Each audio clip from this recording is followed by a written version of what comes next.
Well, hey there, it's Jen. And Elke, welcome back to part 8 of our 10-part mini-series on what I wish someone would have told me when I started out on the Zazzle platform.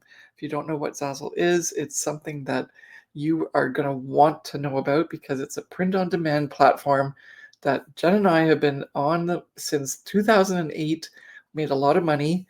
Same with our clients that we now teach. And yes, it's sort of like in the background, but it's a really great opportunity if you're already on Etsy or Shopify and kind of getting out like overwhelmed by them.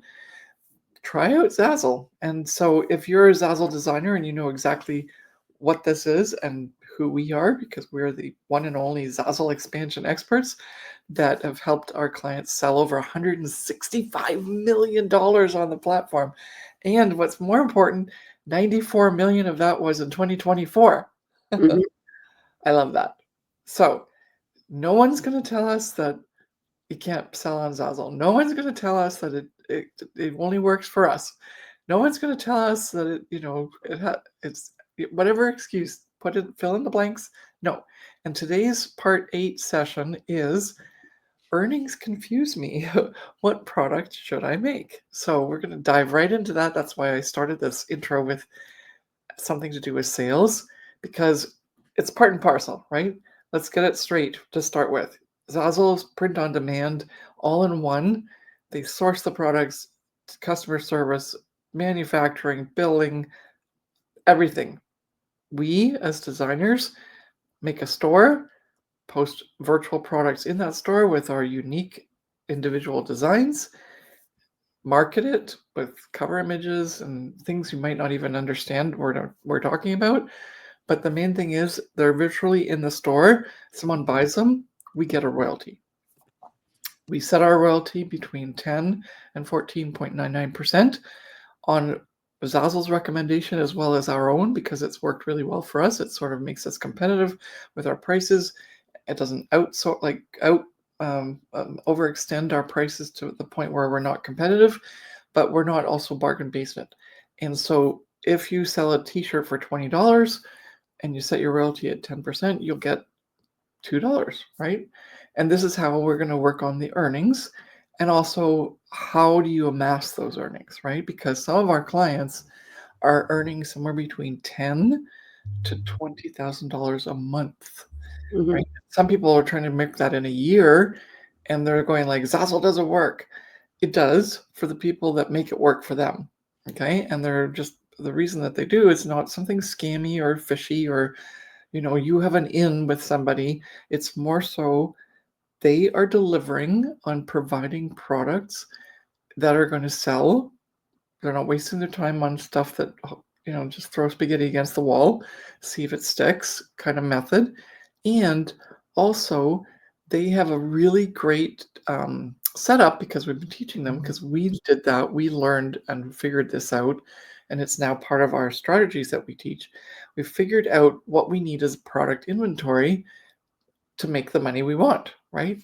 We work backwards and we look at our probability of like if about 10% of my products or like that I make in general earn me money, the rest are just not ever going to work, then I know that, oh, I have to make 100 products to sell 10. And then Mhm. I would have to, if I sell 10, what kind of money are they going to get and what kind of products am I making based on my percentage? I know that it's all 10 10 10 now, but that's just to make it easy for math so I don't trip up on that my own numbers. But they're two different things, right? It's like a percentage of my ability to make products that are going to sell. And if you increase that conversion rate, then you're going to have to work less, which is awesome because that's what our clients do. They get better and better and they work less, just like Jen and I have done. And then there's also the royalty, which we tell you to set somewhere between 10 to 14.99%. And that is then your earnings. And so you can do the math and figure out how many t-shirts do I have in my store in order to make X number of dollars? How many, cornhole sets do I have to have in my store?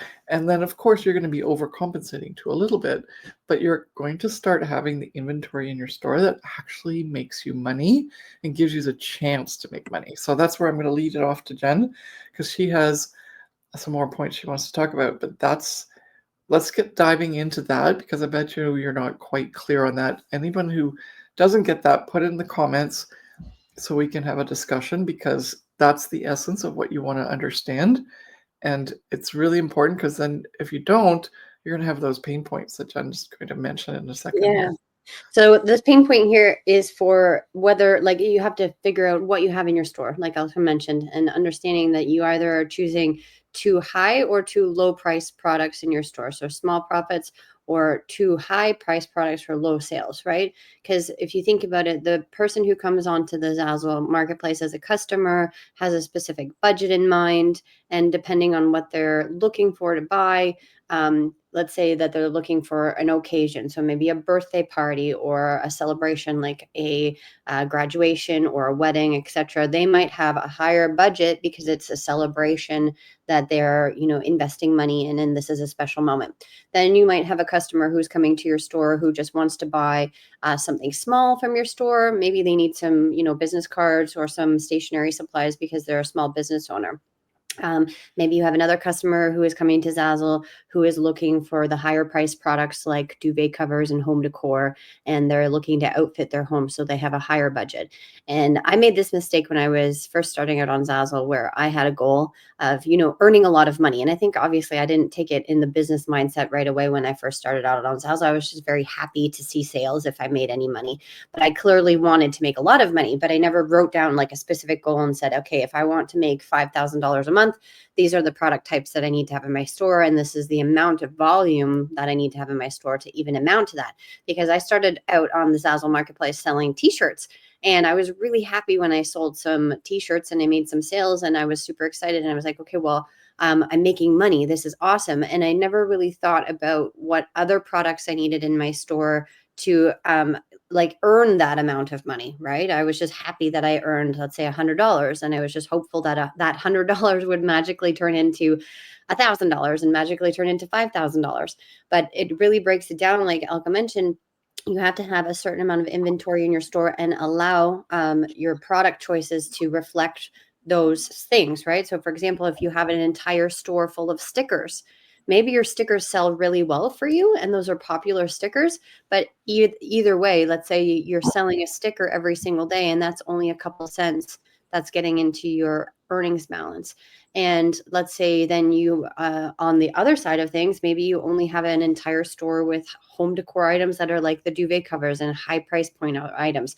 You might see low sales, but then your royalty, when you earn the money, you get that high amount of money. So there has to be a balance between the products that are in your store so that you can earn the smaller amounts, because more people are more likely to buy the smaller price point items on Zazzle for, let's say, like a random one-off gift product type thing, and or small amounts of stationery, etc.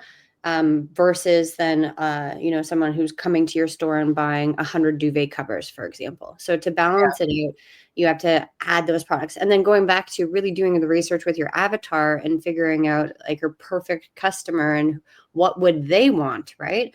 And so understanding, let's say that I have a customer in mind who is getting married soon, and the progression, then she would buy all the wedding invitations. Maybe there needs to be wedding invitation, wedding stationery, plus the accessories, plus all the decor. Maybe later on, then there'll be wedding gifts, etc.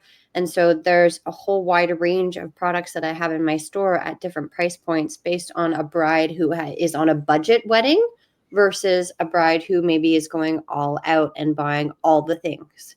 And I'm allowing this person, this customer, to come to my store and have all of the opportunities to look through what I have and then pick and choose. Because if you don't have the opportunities for them to browse or to look at, then clearly they're not going to be able to buy. And excuse me, Elke brought in like the 10%, excuse me, the 10% buying rate or the conversion rate in terms of your inventory. So if you have 100 products in your store, you can more or less imagine that around 10 of those will sell. I personally have thousands and thousands of products in my store, and all of the money that I made on Zazzle did not come from selling each and every single one of my products. I have a lot of products that never saw the light of day, but I had them out there so that I had the inventory possible. And then you clearly do your research. And this is where our Profit by Design Academy coaching program comes in with strategy number 5, which is doing your analysis and understanding what products are selling for you in your store and how can you leverage those ones.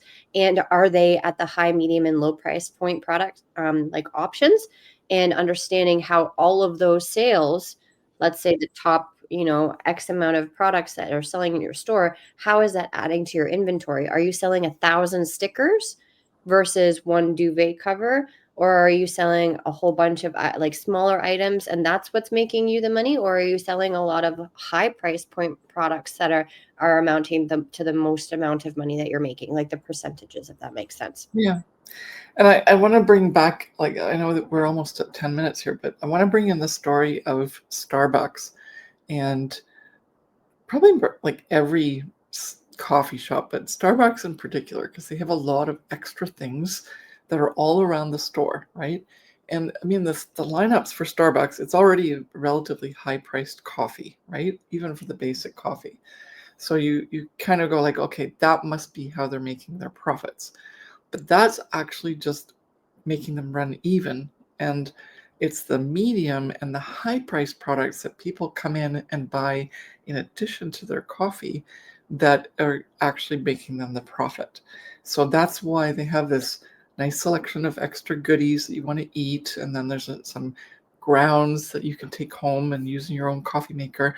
And then they have the coffee makers as well. So that are the grinders. And then that way, the average sale of some of these higher priced items per month is actually astounding compared to, we always just think everyone's just going in for a drink, right? Coffee. Well, I want to bring it to you that I have friends that will literally go to Starbucks and buy one of their tumblers, Mhm. the water bottle ones, and it's like an accessory for them. So they need to have all the new Starbucks tumblers, and those tumblers are around like $50. Yeah. And yeah, so It's not just understanding, about the coffee. Yeah, and yeah. it's not even just about the higher priced, concoctions. It's actually all the extra pieces. And if they wouldn't have those on the shelves, they wouldn't actually be as profitable, right? And Mhm. so, same sort of thing with your store.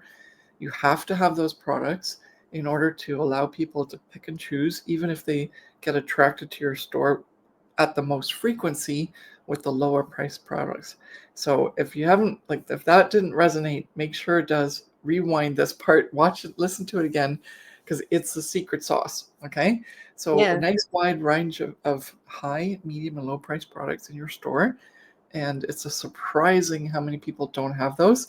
And it's amazing how much money people are leaving on the table because of it. Okay. Mhm. So what else? Oh, yes, we're already at the end. Okay, go ahead with the Soul Bootcamp, because one of the things about the products, what should I make and how should I, get this to work? Soul Bootcamp. It's a Mhm. very low price paid option. We don't run this very often, but if we do, if you're not in our Profit by Design Academy already, come and join us here. You're going to get a taste of what it's like in our Profit by Design Academy, but more so, you get personalized help to understand a little bit more about how all this works that we're talking about. Okay. Mhm. So, yeah, I want to lead us in. Well, Um, then the link is in the description of this video to join, and you'll be joining us for March 5th to 19th.